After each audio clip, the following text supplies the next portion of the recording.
saiu com os jogadores todos para ir a fazer o aquecimento.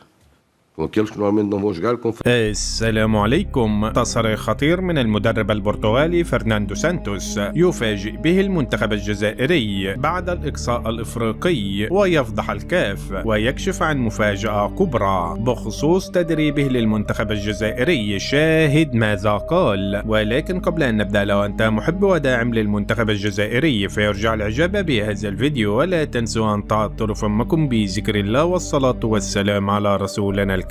بعد أن تم إقصاء المنتخب الجزائري من كأس الأمم الإفريقية أمام منتخب موريتانيا، والتي شهدت جدلا تحكيميا من جانب الحكم الصومالي، فقد دخل على الخط المدرب البرتغالي فرناندو سانتوس وأدلى بتصريحات نقلتها قناة سكاي سبورت، وقال: لقد تابعت جميع مباريات كأس الأمم الإفريقية وخاصة للمنتخب الجزائري، فأنا أقوم بتحليل تلك المباريات على قناة سكاي سبورت، ولقد شاهدت أن المنتخب الجزائري تعرض لظلم شديد من جانب الحكام الأفارقة الذين لا يفقهون شيئا صراحة في التحكيم، وأندهش أن حكام الفار متورطون أيضا في تلك الفضيحة التحكيمية. فالمنتخب الجزائري ظلم في مبارياته الثلاث، سواء أمام أنغولا أو بوركينا فاسو أو المباراة الأخيرة أمام موريتانيا، وكان لديه ضربة جزاء لم تحتسب أمام منتخب أنغولا، وأيضا في المباراة الثانية كان له 3 ركلات جزاء لم تحتسب أمام بوركينا فاسو. وشاهدنا جميعا في المباراة الأخيرة أمام موريتانيا ماذا فعل الحكم الصومالي الشاب الذي ليس لديه خبرة في التحكيم. لم يحتسب ركلة جزاء لصالح المنتخب الجزائري كانت كفيلة فقط بتأهله إلى الدور الثاني. وسأله الصحفي: لقد سمعنا أن هناك اتصالات بينك وبين الاتحاد الجزائري من أجل تدريب المنتخب الجزائري في الفترة المقبلة. فرد وقال: هناك بالفعل اتصالات بيني وبين الاتحاد الجزائري، وأنا سعيد بهذا، فشرف لي أن أدرب هذا المنتخب